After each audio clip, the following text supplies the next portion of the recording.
I was riding the last train home on the New York City subway. I jumped into the car on the Queens Boulevard line just as the doors started to beep and collapsed into the nearest seat like someone had pulled my plug. My legs stretched out on their own, my back finally relaxed.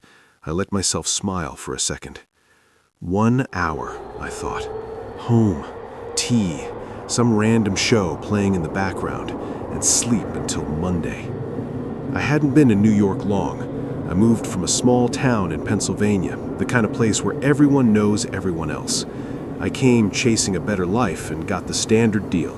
Office job by day, side gigs at night just to keep up with rent. The apartment I found was suspiciously cheap, a tiny studio in South Brooklyn with yellowed walls and a smell that reminded me of old medicine and damp basements. The landlord warned me, almost apologetically, a strange woman used to live here. I didn't ask questions. When money's tight, curiosity is a luxury. The ride home was long but mercifully direct. The car was nearly empty. Someone dozing at the far end, a guy with headphones staring into his phone like he wanted to disappear into it. I closed my eyes for just a second, the kind of second when your body decides it's safe to shut down. That's when I felt someone tug my sleeve.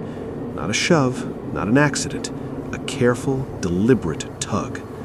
I opened my eyes. A woman stood right in front of me. She wasn't just dirty, she looked damp, like she'd come straight out of a cellar. She held several plastic bags, one of them dripping something thick and dark onto the floor. The smell hit me immediately, sour, stale, the kind of rot that lingers in sealed places.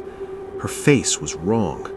One side pulled tight with scar tissue, one eye cloudy and unfocused, the other hidden under swollen flesh. Her mouth twitched, as if practicing a smile she no longer remembered how to make. She kept pulling my sleeve. "Ma'am?" I said carefully. "Do you need something?" She leaned closer. Her voice was dry, unused. "Don't sleep. He's coming," she whispered. Then she smiled wide and eager and repeated it louder. "Don't sleep. He's coming, coming." I stood up immediately and moved down the car. My heart was pounding. I reached into my pocket and rolled my old buffalo nickel between my fingers, a dumb little habit that helped when my nerves got bad. 10 minutes passed. The fear faded. The exhaustion came back. The train rocked gently. The wheels clicked like a metronome. Don't sleep, I thought. What nonsense. I fell asleep. I dreamed of home, summer air, a kitchen table, a mug steaming in my hands. The train jerked hard. I woke up to silence. Too much silence. I checked my watch. We should have reached the terminal 20 minutes ago. The car was empty, completely. Outside the windows, nothing but thick black darkness. My phone was gone. So was my wallet. I hit the intercom button. Only Static answered. "Hey!" I shouted. "I fell asleep! Let me out!" Static hissed back at me. The doors were slightly open, as if waiting. I stepped forward and dropped. No platform, just air. Pain exploded through my leg when I hit the ground. I screamed and struck a lighter. The flame flickered. I was in a tunnel. Rails, wooden ties, cables snaking along concrete walls. "Hello?" I yelled. Something answered. Not an echo, a wet, dragging sound. I limped forward, gripping my coin. The flame bimmed. The sound came closer. The lighter went out. I fell.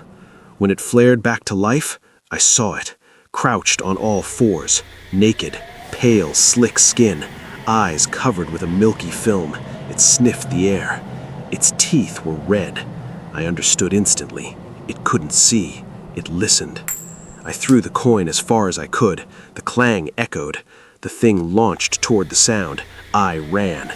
A metal door appeared ahead. I yanked it open. Pain tore through my shoulder. Teeth. I jammed the lighter into its face. It screamed. A child's scream. I slammed the door shut and bolted it. Cold fluorescent lights flickered on. I was in a child's bedroom. A metal bed, toys, storybooks, cartoon animals on the walls, and blood everywhere. I pressed my hand to my shoulder. Sticky. Too much. On the wall, an old emergency call box. I pressed it. "Help! There's something down here!" Static. Then a voice. "I hear you. Don't move." I passed out. I woke to knocking. "Transit maintenance," a man called. "Open up." I did. He wore an MTA uniform, tired eyes, flashlight.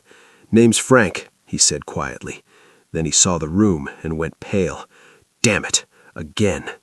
He helped me up and guided me through service corridors. "One rule," he said quietly. "You can't sleep down here." We stopped at a door without a sign. "Gotta feed him," Frank said calmly. "Just a minute." "Feed who?" I asked. The lock clicked behind me. "Don't panic," he said gently from the other side. "He's just a kid. Loud noises scare him." My lighter finally ignited. White eyes, wet skin, and a smile full of red teeth.